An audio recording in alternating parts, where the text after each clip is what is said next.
Che cosa è cambiato con l'aggiornamento delle GT3? Ebbene, questo qua è il secondo video di 3 dove andrò ad analizzare tutte le GT3 prima e dopo l'aggiornamento. Nel video precedente avevamo visto l'Audi, l'Aston Martin e la Bentley. Oggi invece andiamo a vedere la Ferrari, la BMW e la Corvette. Quindi iniziamo. Baby, you give me ice and fire.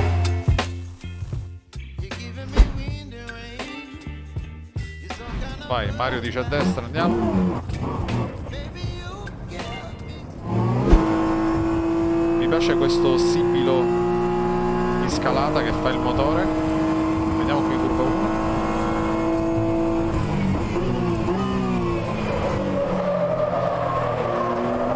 Ragazzi, come si è fermata.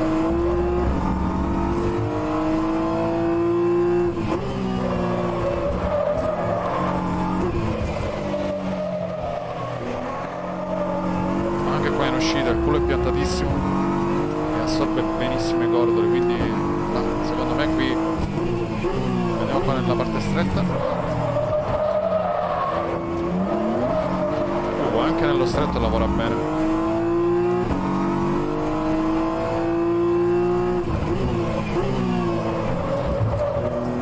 Cordolo perfetto.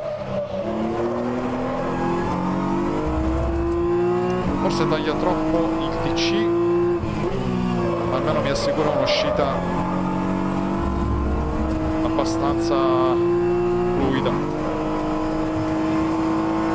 Vediamo in quanto chiudiamo. 5, 6, 7, 7 e 5.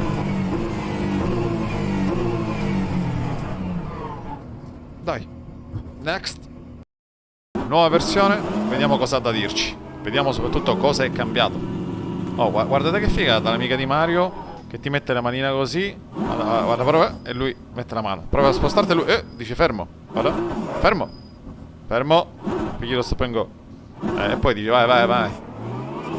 Via, partiamo con questa nuova versione dell'M4 GT3. Subito in staccata a 100 metri. Proviamo a stare stretti. Adesso si deve lavorare molto di più col volante per tenere il culo bello piantato. Vediamo qua nel cambio di direzione. Abbastanza nervosa. Ho notato subito che il motore, grazie alla protezione, non ti fa esagerare con le scalate, mentre prima saliva veramente tanto di giri, quasi a esplodere. Molto molto più reale. Vediamo qui in uscita. Il TC è cambiato anche perché prima lavorava troppo, adesso invece quasi quasi è troppo poco. Cambio di direzione, si è perso il culo. Vediamo qui in uscita. Anche leggermente più fiacco sembra il motore. Vediamo in quanto riusciamo a chiudere.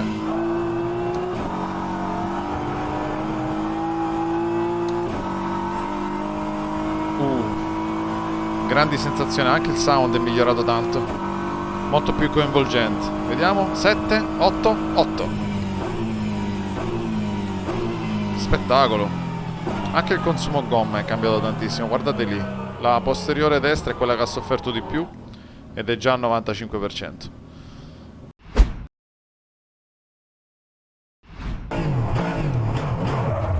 Senti come suona, sentilo come suona.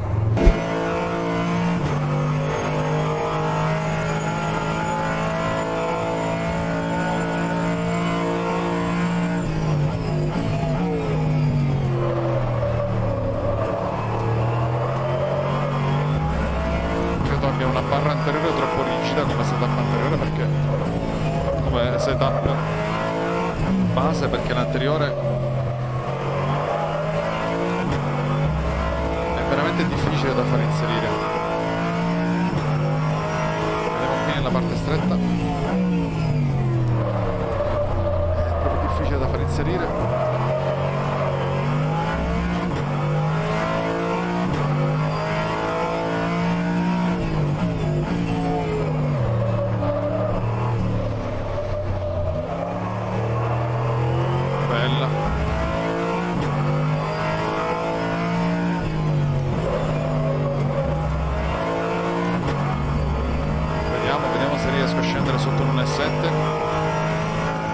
sembra abbastanza veloce, ma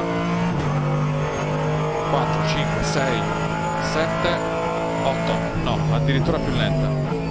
Ma che goduria il sound. Next. Vai, vai, usciamo con questa super corvettazza. Dai, vediamo cosa ha da dire questa Corvette GT3. Vediamo come si comporta qui in staccata curva 1. Non potete capire. Addirittura si riesce a capire il freno motore della macchina. Vediamo qui inserimento. Guarda, guarda come parte di culo che si alleggerisce. Vediamo nella parte lenta come si comporta col TC. Bella la staccata, sound profondissimo. TC, metto giù tutto. TC lavora egregiamente. Adesso vediamo qui l'inserimento della chicane. Talmente forte il freno motore che si perde il culo lì la chicane in staccata. Ultima curva. Giù tutto.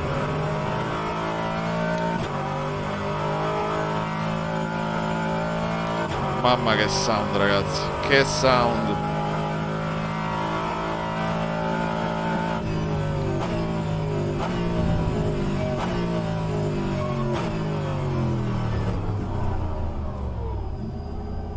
Bellissima. Next.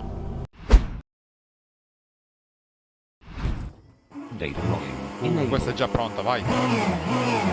Sound di tipico Ferrari. Bello.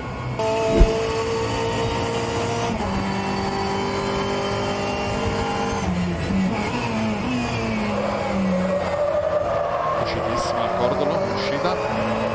Mamma come viene l'uscita. Vediamo qui nel cambio di direzione.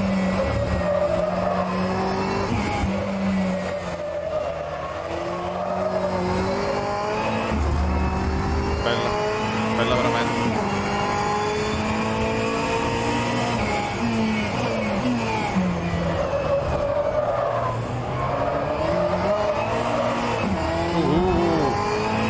Ho dovuto togliere una mano dal volante.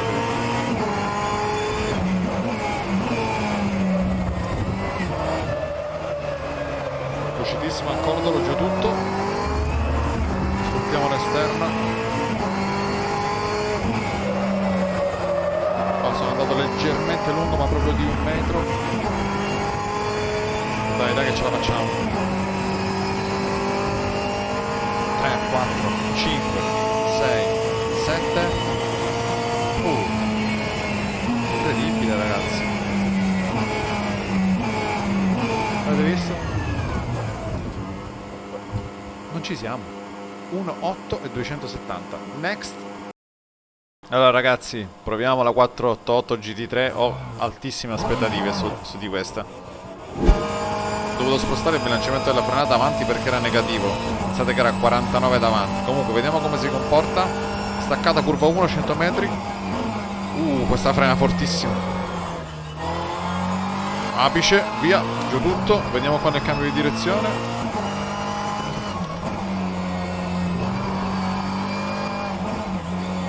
Parabolica, via, giù tutto. Sì. Leggermente instabile nella frenata. Vediamo qui invece nella parte lenta. Mamma com'è partita. TC, giù. Accelera bene. Leggermente parte di culo perché il TC secondo me è un po' troppo basso. Chicane, via, cordolo, assorbito benissimo. Vediamo qui come sta in uscita e adesso proviamo l'inserimento nell'ultima curva, via e giù tutto. Allora questa Ferrari, ragazzi, sa già di auto da corsa. È veramente un inserimento che è pazzesco, però col setup così il culo è leggermente a rischio. Bella però, stupenda. Poi io sono abituato a guidare la Ferrari con le GTE, quindi mi trovo abbastanza bene ormai, conosco più o meno il comportamento.